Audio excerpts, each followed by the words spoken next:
ব্যবসা শুধু মুনাফার জন্য নয়, সমাজের প্রতি দায়বদ্ধতারও একটি নাম। সেই বার্তাকে সামনে রেখে চট্টগ্রাম বিজিএমই এলাকায় পাশে যাত্রা শুরু হয়েছে নতুন রেস্টুরেন্ট তাজবি। উদ্বোধনী আয়োজনের মধ্য দিয়ে আনুষ্ঠানিকভাবে রেস্টুরেন্টটির কার্যক্রম শুরু হয়। উদ্যোক্তারা জানান, সুস্বাদু ও স্বাস্থ্যসম্মত খাবারের পাশাপাশি গ্রাহকদের জন্য উন্নত সেবা নিশ্চিত করাই তাদের লক্ষ্য। মূল লক্ষ্য হচ্ছে একটা ব্র্যান্ড হিসেবে তাজবি কাবাব অ্যান্ড রেস্টুরেন্ট এই প্রতিষ্ঠানটি দাঁড়াবে। বিভিন্ন ধরনের শ্রেণী পেশার মানুষরা এসে ক্রিয়েটিভ কিছু খাবার আমরা তাদের সামনে পরিবেশন করতে পারবো। আমাদের স্টুডেন্ট ভাইরা আছে, ব্যবসায়ীরা ভাইরা আছে, আমাদের বোনেরা আছে, গৃহিণীরা আছে। তো আশা করি চট্টগ্রামের ভোজন প্রেমীদের শতভাগ চাহিদা পূরণ করবে এই প্রতিষ্ঠানটি। আর যে বিষয়টা আমরা ফোকাস করেছি সেটা হচ্ছে খাবারের মান, অর্থাৎ হাইজিন মেনটেন করে খাবার পরিবেশন করাটা, যেটা অত্যন্ত সেফটি ফার্স্ট, যেটা আমরা দেখি উন্নত বিশ্বে। এবং এই বিষয়টাকে আমরা সবচেয়ে বেশি গুরুত্ব দিয়েছি যে খাবারটা আমরা পরিবেশন করব সেটা গরম খাবার পরিবেশন করা হবে এবং অত্যন্ত হাইজেনিক ওয়েতে তারা এই খাবারটা তৈরি করবে। এই বিষয়ে আমরা সবচেয়ে বেশি গুরুত্ব দিয়েছি।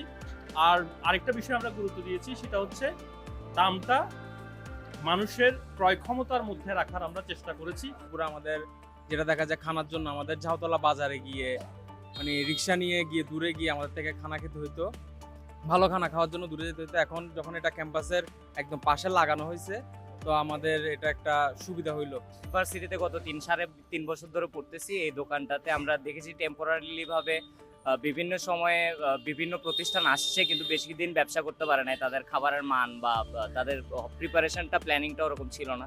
তো আমরা তাজবিকে দেখে খুবই আশাবাদী মনে হচ্ছে, তারা ভালো প্রিপারেশন, ভালো একটা প্ল্যানিং নিয়ে আসছে। তবে উদ্বোধনের আনুষ্ঠানিকতা শেষ হতে ব্যতিক্রমী এক উদ্যোগ হাতে নেই রেস্টুরেন্টের কর্তৃপক্ষ। আনন্দ ভাগাভাগি করতে তারা ছুটে যায় চট্টগ্রাম বুদ্ধি প্রতিবন্ধী বিদ্যালয়ে। সেখানে বিশেষ চাহিদা সম্পন্ন শিশুদের মধ্যে খাবার বিতরণ করা হয়। আর এই উদ্যোগকে ঘিরে সেই স্কুলের শিক্ষকদের মাঝে প্রশংসা করে নিচ্ছেন রেস্টুরেন্টের কর্তৃপক্ষ। তাজবি কাবাব এন্ড বিরিয়ানি পক্ষ থেকে আমাদের স্কুলে এসেছে, আমাদের বিশেষ শিশুদের মাঝে খাবার বিতরণ করেছে। আমরা খুবই আনন্দিত। তাজবি কাবাব এন্ড বিরিয়ানির জন্য অনেক অনেক শুভকামনা, তাদের সাফল্য আমরা কামনা করছি। চট্টগ্রাম বুদ্ধি প্রতিবন্ধী বিদ্যালয় থেকে সকল ছাত্রছাত্রীর পক্ষ থেকে আমি রাহিলা মাসুদ তাজবি কাবাব অ্যান্ড বিরিয়ানি হাউসের শুভেচ্ছা জানাচ্ছি, যেন ওনারা সাফল্য অর্জন করতে পারে সেই আশা ব্যক্ত করে এখানে